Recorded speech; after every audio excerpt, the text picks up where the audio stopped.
अब जैसे मैं नॉवेल्स पढ़ता हूँ, अभी मैं पढ़ रहा हूँ राग दरबारी श्रीलाल शुक्ला की। एक आदमी है उसमें गांव में, उसका नाम है मंगल, लेकिन गांव वाले उसे सनीचर कहते हैं। अब यहाँ में क्वेश्चन मार्क लग गया कि भाई जिसका नाम मंगल, उसको मंगल को सनीचर काहे कह रहे हो? तो एक वैद्य जी है गाँव में, वो उनकी दुकान पे बैठता है और भांग घोटता है। जो लोग पीते हैं उनको तो पिलाता ही है, जो नहीं पीते हैं उनको भांग के फायदे बता के पिलाता है। तो जब किसी को नशेड़ी बनाओगे तो तुमको मंगल कहेगा वो? देखो चिंतन, तुमने साहित्य पढ़ना छोड़ दिया। अगर तुम रामधारी सिंह दिनकर को पढ़ते तो तुम्हें दुख नहीं होता कि तुम्हारे पिताजी क्लर्क हैं। अभी तुम दुख में हो। दिनकर को अगर पढ़ते तो तुम पढ़ते कि प्रसादों के कनकाब शिखर होते कबूतरों के ही घर। जितने बड़े बड़े महल टाइप के लड़के हैं, घर हैं, इनके बच्चों से मिलो, कोमल, नाजुक, मम्मा, हाँ मम्मा डॉगी। और वो हमारा एक गुजर दोस्त है भाटी, डॉगी वॉगी को तो नचा के फेंक दे तो 11.2 किलोमीटर पर सेकंड से बाहर। गुजर है, बॉडी वडी बनाया है हिमांशु भाटी, 8-10 लीटर दूध तो मजाक में पी जाता बंदा। तो कोरोना में उसके गांव गए तो देखे उसका एक भाई था, वो नीम का पेड़ था, उसको हिला रहा था ऐसे। तो मेरा जो सोसाइटी है वहीं से उसका बगल में गांव था, बाहर तो घूम नहीं सकते थे, गांव में उस वक्त सुविधा होती थी, हम लोग अक्सर पहुंच जाते थे क्रिकेट विकेट खेलने, वहीं पे टाइम कटता था। और कितना पढ़ोगे दिन भर, गए गाँव तो देखे पेड़ हिला रहा। मैंने कहा ये क्या? अरे कहा भैया लड़ाई वड़ाई हो रही, मेरी शरीर टूट रही, इतना ज्यादा बेचैनी हो रही।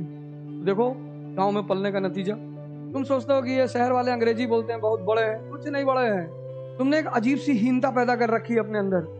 प्रसादों के कनकाब शिखर होते कबूतरों के ही घर। महलों में गरुड़ न रहता है, कंचन पर कभी न सोता, रहता वो कहीं पहाड़ों में फैलों की फटी दरारों में। अगर तुम्हारे पास सुविधाएं हैं भी, छोड़ दो, लग्जरी को छोड़ दो, इतने अंदर से ताकतवर होते चले जाओगे जिसका तुमको अंदाजा नहीं। जंगल में कभी प्रजातंत्र नहीं आएगा, और न जंगल में कभी चुनाव होगा।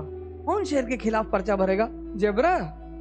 तुम बताओ मुझे, शेर के खिलाफ कौन पर्चा भरेगा? वहां ये हिरन पर्चा भरोगे? अरे भैया, जहाँ शक्ति है वहां उत्साह है। आज उत्साह की कमी है लोगों में। क्यों? शक्ति नहीं है, ना मानसिक है ना शारीरिक है। तो मैं पढ़ाता इतिहास हूँ, लेकिन मुझे सब्जेक्ट पढ़ने के शौक है।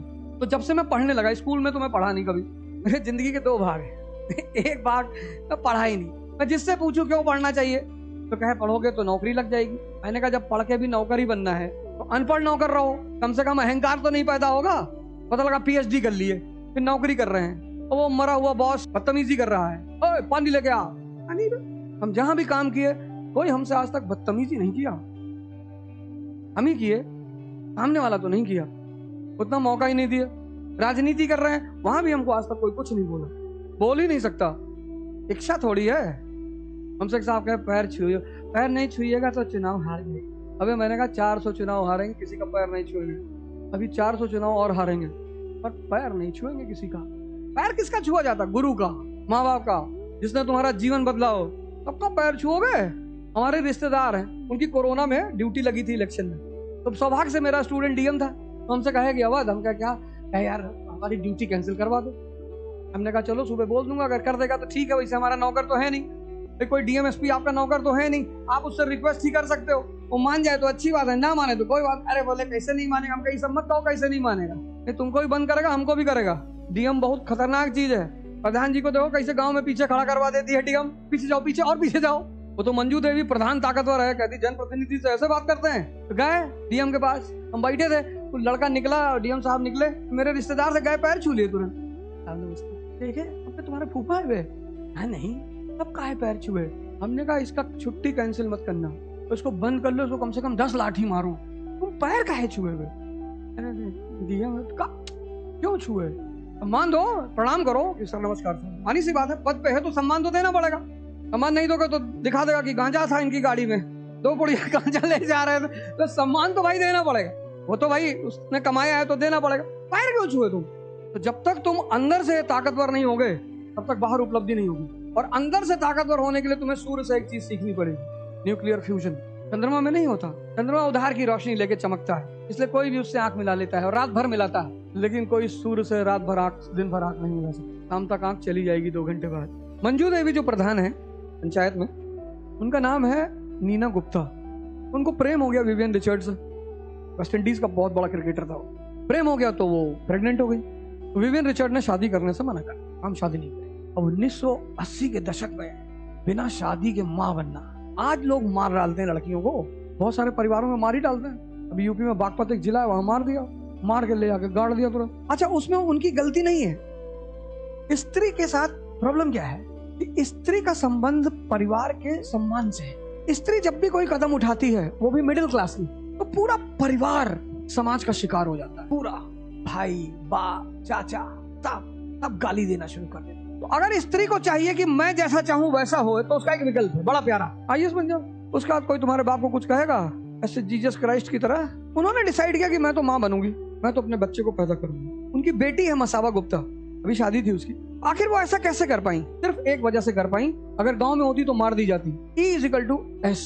अर्थव्यवस्था और समाज का गहरा संबंध है। जहां भी आर्थिक स्वतंत्रता होगी, वहां सामाजिक स्वतंत्रता होगी। Economic independence leads to social independence. तो आर्थिक रूप से आजाद थी।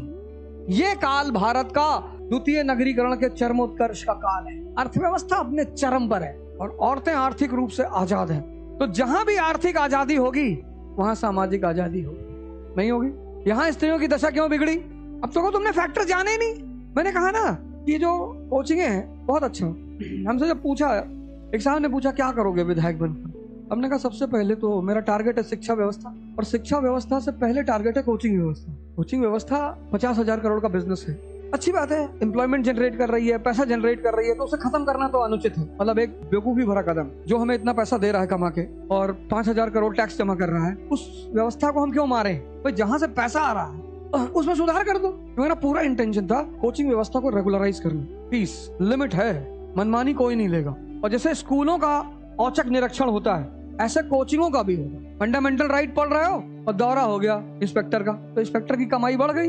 यहाँ भाई क्या क्या पढ़े? बोले साहब फंडामेंटल राइट पढ़ लिए। हाँ बोले बताओ, चलो राइट टू इक्वालिटी समझाओ। और नहीं समझा पाए लड़का तो कोचिंग फाइन देगी। ऐसे बड़े सारे विकल्प मेरे पास है, मेरे सारे विचार है, क्योंकि मैंने इस फील्ड में काम किया है। मुझे पता है कोचिंगों में कोई गलती नहीं है, वो बड़ा प्यार से काम करती है। पर स्टूडेंट हमारा इतना विरोध क्यों करते हैं? सिंपल एक वजह है। अब जैसे मैंने तुम्हें डायग्राम दे दिया बना के, अब तुम क्या करोगे? अपने हिस्ट्री के टीचर से पूछोगे। अब अगर वो बेचारा बता ले गया तो बहुत अच्छी बात है, अगर वो नहीं बता पाया तो तुम पे गुस्सा नहीं होगा। वो यही भड़का रहा है। अच्छा खासा हम पढ़ा चले जाते हैं, कोई कभी क्वेश्चन ही नहीं पूछा। 25 साल से इस फील्ड में हूँ और लोग कहते हैं वो नहीं पढ़ाते नहीं। आज तक कोई मेरी क्लास में नहीं आया। मैं इंतजार कर रहा हूँ किसी एक आदमी का जो आए क्लास में बैठे, हमसे 10 ठो सवाल करे। बस सोशल मीडिया पे लिखते हैं यूट्यूब। उसका मैं बुरा नहीं मानता, क्योंकि जैसे कुत्ते का काम भौंकना है, ऐसे हिजड़े का काम है गाली देना। देखो कैसे घूम घूम के गाली देते रहे, और उनकी गाली आशीर्वाद मानी जाती है। इससे ज्यादा कर ही कह सकते हो। और सामने पड़ जाओगे तो भगवान जाने क्या होगा। सामने कोई नहीं पड़ा। मैं तो एक्सीडेंटल टीचर हूँ ना, हमसे बदतमीजी थोड़ी कर सकते हो। आमतौर पे टीचर की क्या कॉन्सेप्ट है इंडिया में? अबे टीचर है, चलो हम गलती से टीचर है, हमारे अगल बगल मत आना। हम जब चुनाव लड़ने गए तो हमसे पहले 15 दिन तो बड़ा मजा लिया लोगों ने। अरे ऐसे थोड़ी होता है। हम भी बैठ के, मेरी आदत है वॉच करने की, हर आदमी को देखने की, पहले देखो क्या चल रहा है। गांधी जी से मैंने सीखा है कि एक बैग राष्ट्रीय आंदोलन में नहीं कूदना है, आराम से पहले हर आदमी को कैलकुलेट करो, कौन हाइड्रोजन, कौन हीलियम, कौन लिथियम, कौन बेरिलियम, कौन बोरॉन, कौन ऑक्सीजन, कौन सारा। जैसे पीरियोडिक टेबल में एलिमेंट होते हैं, ऐसे आदमी भी होता है। तो जो ग्रुप 8 का एलिमेंट होगा वो बड़ा शांत आदमी होगा, बढ़िया शानदार, तुमसे मिलेगा तो तारीफ करेगा तुम्हारी, क्या तुम बेटी एक दिन आईएएस बनोगे। और जो ग्रुप 1 एलिमेंट होगा, आउटर ऑर्बिट खाली है हाइड्रोजन की तरह। तो पहले मैंने चार्ट बनाया कि कौन किस ग्रुप का एलिमेंट है, किसको गुब्बारे में भरना है, किसको ट्यूबलाइट में डालनी है। 15 दिन तक होमवर्क किया आराम से, डायरी बनाया। 15 दिन जब खत्म हो गया फिर तो मैं तो भैया भगवान कृष्ण को मानता हूँ, बांसुरी लेके चलो। पर अगर शिशुपाल बदतमीजी करने पर उतर ही आए अब तो मारना पड़ेगा ना। तो गाली एक दिन में दे रहा है, 90 पे रुक जाना चाहिए था। और भगवान मुस्कुरा रहे हैं, फिर उसको टोक भी रहे 90 गाली पे कि भाई 90 हो गया। अरे कह रहा 100 दूंगा, 4 गोली मारेंगे, 100 गाली दे दो। ऐसे कैसे 100 दे दोगे? ऐसे कैसे गाली दे दोगे? चलो 100 दे दिए, बुआ के लड़के हो, कोई बात, पर लिमिट है ना। इस देश का जो सबसे आइडियल भगवान है वो है भगवान कृष्ण। बदतमीजी मत करो। क्यों करोगे बदतमीजी? देखो पंचायत में जो लड़के हैं, एक तो तुम बाइक पे बैठ रहे हो, ऊपर से रात में उसको फोन करके गाली दे रहे हो, जानबूझ के बदतमीजी कर रहे हो। भाई सोसाइटी है, ड्राइवर किसी दिन गलती से पार्क कर दिया, भाई साहब आए, कॉल बेल बजाए, मेरे घर बाहर आए, मैंने कहा जी भैया है, मैं बहुत कुत्ता आदमी हूँ। इतने गुस्से में थे वो, तो मैंने उनसे सिर्फ इतना पूछ लिया कि ब्रीड कौन सी है। अब जब तुम ही बोले हो, खुद ही बोले हो कि मैं बहुत कुत्ता हूँ, मैंने कहा जर्मन शेपर्ड हो, रॉटवेलर हो, चिट्जू हो, तो भैया देसी हो, ब्रीड बताओगे तो उसी हिसाब से तो बात करूंगा। वो और गुस्सा हो गए, बदतमीजी कर रहे हो, हम अपने ही बोले हो भाई यार करेंगे, जा कर जा, अब वहीं खड़ी होगी गाड़ी। तो शांति से रहो धरती पर। एक काम हमेशा याद रखो, जब भी किसी चीज का तुम ABCD नहीं जानते, जैसे मान लो कोई लैंग्वेज तुम नहीं जानते हो, तो सबसे पहला काम क्या करो, उसकी वर्णमाला सीख लो, अल्फाबेट्स, यहीं से तो शुरुआत करोगे। अगर पहले ही दिन तुम उस लैंग्वेज की कोई बड़ी किताब उठा लोगे, नहीं कर पाओगे। जैसे मैंने बहुत लोगों को अंग्रेजी बोलना सिखाया बड़े सिंपल तरीके से। अमर चित्रकथा आती है, चित्रकथा में जो कहानियां बचपन में पढ़ते थे ना, कॉमिक्स, अब चित्रकथा जो होती है वो बच्चों के लिए होती है। अगर तुम चाहते हो तुम्हारी इंग्लिश तुम जानते हो, फ्लुएंट नहीं है, चित्रकथा पढ़ना शुरू कर दो। कम से कम 5000 चित्रकथाएं हैं, हर व्यक्ति पर एक चित्रकथा है। डॉक्टर अंबेडकर, APJ कलाम, तुलसीदास, कबीरदास, सब पे। तो सरलतम से कठिनतम की तरफ जाओ। जैसे अगर तुम्हारा ज्योग्राफी नहीं क्लियर है तो कक्षा 6 से 8 NCERT, 6 से 8, 12th में पहले मत जाना। पहले तुम समझो लैटिट्यूड क्या है, लॉन्गिट्यूड क्या है। लैटिट्यूड पढ़ के हमें क्या समझ में आता, समय लॉन्गिट्यूड से मौसम और जलवायु।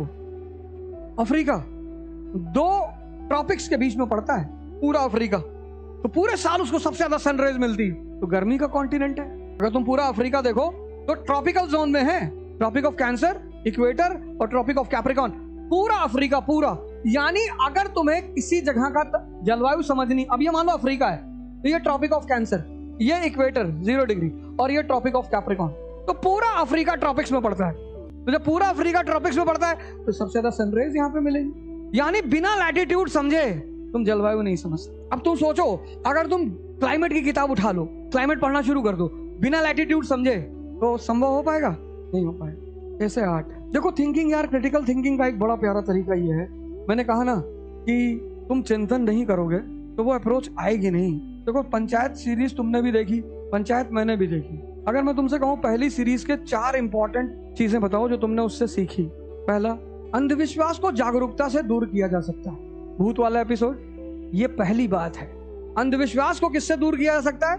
जो देखो वही कह रहा पेड़ मेरे पीछे भागा, पेड़ मेरे पीछे भागा। उसने पूछा देखे हो? कहा देखे तो नहीं है। तो फिर वो पहले आदमी के पास, मास्टर साहब के पास पहुंचा। वो किसके मास्टर ने? विज्ञान के। कहता ठीक है कोई बात नहीं मास्टर साहब, जा रहा हूँ DM साहब को बताता हूँ इस गांव में एक विज्ञान के मास्टर हैं, उनके पीछे भूत चलता है, उनको भूत दिखाई पड़ता है। तो बेचारे मास्टर साहब रात में आते, कहते भैया ये मत करना, सस्पेंड हो जाएंगे। तब कहते हैं मैंने सारी बात तो बता दी थी, एक बात नहीं बताई है। क्या? गांजा पिए थे उस दिन। अब जब गांजा पियोगे तो आसमान छूओगे, तारा मंगल तोड़ लोगे, ऐसे बुद्ध तोड़ लोगे। तब वो पहुंचते हैं किसके घर? प्रधान के घर। तब मंजू देवी बेलन लेके आती है, बहुत गुस्से में है। इसलिए नहीं कि इसने गांजा पिया था, इसके गांजा के चक्कर में एक बार वो गिरी तो घुटना फट गया, और दूसरी बार वो कहती है इस बात को, और दूसरी बार उनकी 6000 की साड़ी फट गई। ये है क्रिटिकल थिंकिंग। जब गौर से देखोगे, गौर से, ध्यान से।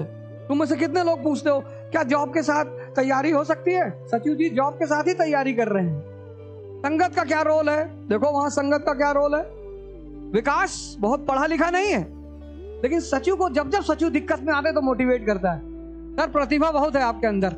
संगत इतना मैसेज है उसमें। अगर तुमसे फर्स्ट पार्ट पे ऐसे लिखने के लिए कह दिया जाए, लेकिन तुमने ध्यान से देखा ही नहीं होगा। उसमें सबसे बड़ी चीज क्या है? सामाजिक जागरूकता। प्रधानपति झंडा नहीं फहराएगा, प्रधान ही फहराएगी। और प्रधान पद फंसती किस चक्कर में है? प्रहलाद चा के चक्कर में। कहते हैं एक झंडा रोड पे भी लगा दो। यही तो कहते हैं कि अगर ये बैनर रोड पे लग जाता तो लोग देखते, थोड़ा भौकाल बनता। और लोगों को देखने छोड़ दो, DM जा रही होती है वो देख लेती है। प्रधानमंत्री कहता गाड़ी घुमाओ। वो तो सौभाग्य से मंजू देवी ने जनगण मन सीख लिया था, नहीं तो सचिव जी को सस्पेंड होने से कोई बचा नहीं पाता। मैंने कहा ना, तुमने ध्यान नहीं दिया यार। मैंने इन सारी बातों की चर्चा की है। ये देखो, ये तुम अगर इन तीनों कामों को कर लोगे, ये शुरुआत में ही मैंने इनकी चर्चा की।